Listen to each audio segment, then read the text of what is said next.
Hello friends. Sikandar के बारे में एक बहुत ही सुंदर कहानी है। जब वो भारत आया तो भारत आने के उसके तीन प्रमुख कारण थे। पहला तो भारत को विजय करना चाहता था, दूसरा भारत के बुद्धिमान लोगों से मिलना चाहता था, और तीसरा उस कुएं की वो खोज करना चाहता था जिसके बारे में उसने सुना था कि यदि तुम उस कुएं का पानी पी लेते हो तो अमर हो जाते हो। ये कहानी कहाँ तक सच है इसकी गवाही तो मैं नहीं दे सकता, लेकिन यह कहानी सुंदर है और जो सुंदर है वही सत्य है। तो कई बुद्धिमान लोगों से पूछते पूछते वो कुएं तक पहुंचा, लेकिन रास्ते में उसे ये जानकर बड़ा आश्चर्य हुआ कि जिन जिन लोगों से वो पूछ रहा था कुएं के बारे में, उन लोगों की उस कुएं में कोई रुचि नहीं थी।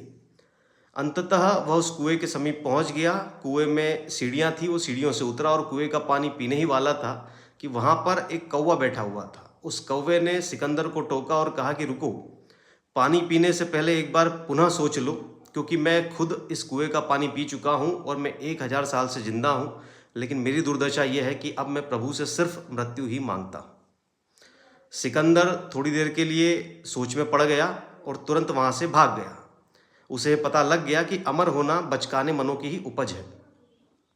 अब इस कहानी को यदि हम गौर से समझें तो हम ये देखें कि क्या वाकई में अमर होना ज़रूरी है। जीवन और मृत्यु एक ही सिक्के के दो पहलू हैं। जिस तरह से दिन ही दिन रहे और रात ना हो, रात्रि भी ज़रूरी है विश्राम के लिए, उसी तरह मृत्यु भी एक तरह से विश्राम है।